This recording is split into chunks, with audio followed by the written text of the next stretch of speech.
Athena is the Greek goddess of wisdom, the goddess of war tactics, art, and technology.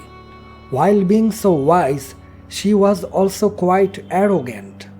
If someone disobeyed her or fought with her, the consequences would be terrible.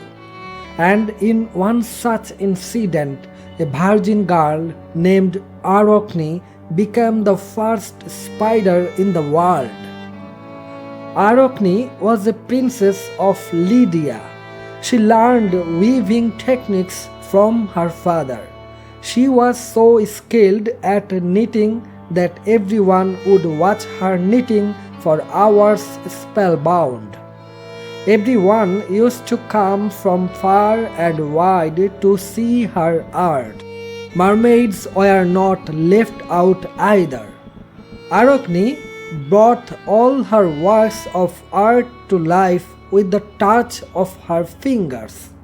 It was like magic in her fingers.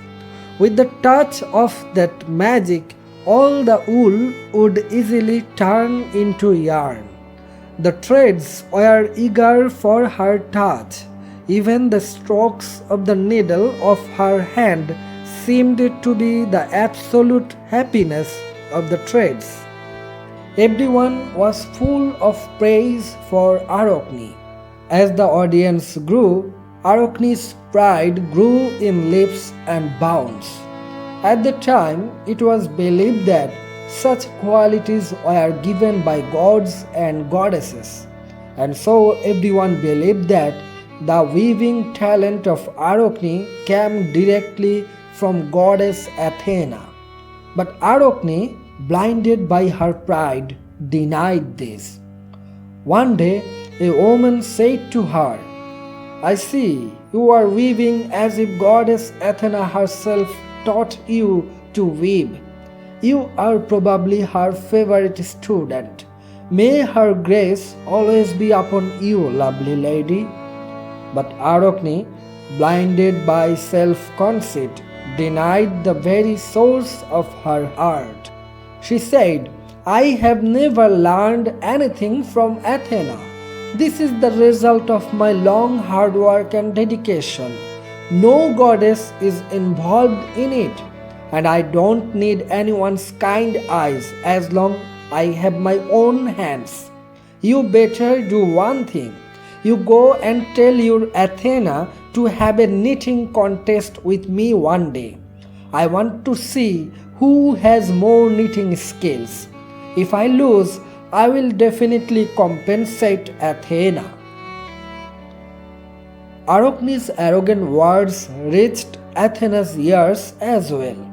The goddess got very angry in her heart, but she was the goddess of strategy, so she thought that she would punish these foolish women of mortals in a strategic way.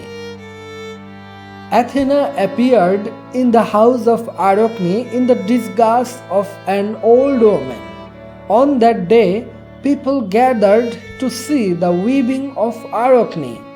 She was continuing her work in her mind. In the meantime, the elderly Athena gave Arachne the opportunity to correct her mistake and said, "I heard that you are calling the god of heaven to a competition. Accept my words, lady, and give up this unnecessary pride and ambition now. Look at me, lady. The hair on my head has turned white with age. Speaking from my own experience, enmity with the gods is never good. I would rather suggest you to compete with mortals as you are mortal, and seek forgiveness from the goddess of knowledge. She is very kind. You may be forgiven for your arrogance. I hope you will not neglect this old woman's advice." Arachne was doing her job for so long. Now she stopped weaving and said, "Old mother, you are saying things that are not true because you are not saying anything respecting your age. I didn't want to compete with her by mistake that day. Rather, I said it thoughtfully, and I said that because it is my long wish. I want to have a knitting contest with Athena and win. And it is better to give your advice to someone else. Don't waste my time. Get out of here.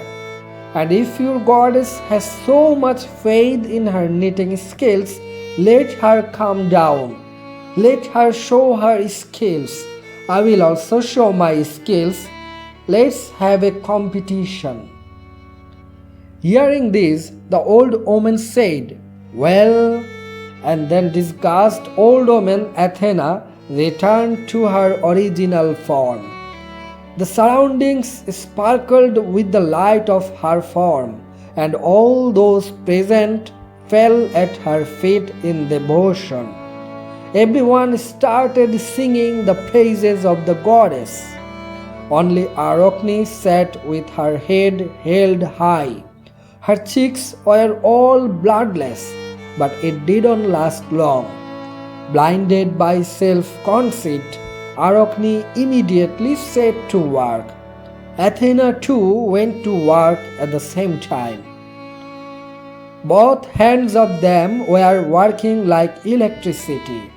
The joy of competition was making them forget the fatigue of their labor. Athena continued to paint various glorious images of the gods, painted the 12 Olympian gods, painted the trident-wielding sea god, and painted her father, the god Zeus, among all the gods in heaven's assembly. He was there, radiant with self-glory. In the four corners, Athena drew the story of the rebellion of the rebellious, wayward mortal man and the punishment of the gods. The goddess of knowledge painted so many things. The palms of her hands were like waves in the ocean. The heavenly light was spreading in the folds of the thread. A heavenly happiness spread around. Arachne, on the other hand, chose a completely opposite subject. She wanted to depict the ugly form of the gods in her weaving. She painted the drunk gods. The moments of abusing their power emerged in her knitting. She painted how the god of Zeus, father of Athena, tricked Leda to rape her by turning into a swan. Painted the story of Zeus and Europa in the form of a bull. How Zeus kidnapped and carried Europa across the sea on his back. How Europa looked for her friends from the bull's back. Her thoughts became clear at the touch of Arachne's hand. The gods who were painted in cloth, Zeus in the form of a bull, and Europa, all seemed so alive, as if the audience felt Europa's pain for themselves. Athena was also impressed by Arachne's weaving skills. Her perfect knitting style brought joy to her heart. At the same time, her mind was filled with anger at this insult to the gods. Her self-esteem suffered. So she tore Arachne's canvas with the mace in her hand and insulted her. Then she held the canvas on Arachne's head to shame Arachne. Arachne could not bear this humiliation and committed suicide by hanging a rope around her neck. But this scene melted Athena's heart with kindness. She said, "Live, proud woman, and live thus hanging as punishment for your crime. And your descendants will hang like this as punishment for insulting the gods." Then the goddess sprinkled a special liquid on Arachne, and immediately all the hair on Arachne's head fell out. Her nose and ears also disappeared along with the hair, and her head turned from being small to the smallest head.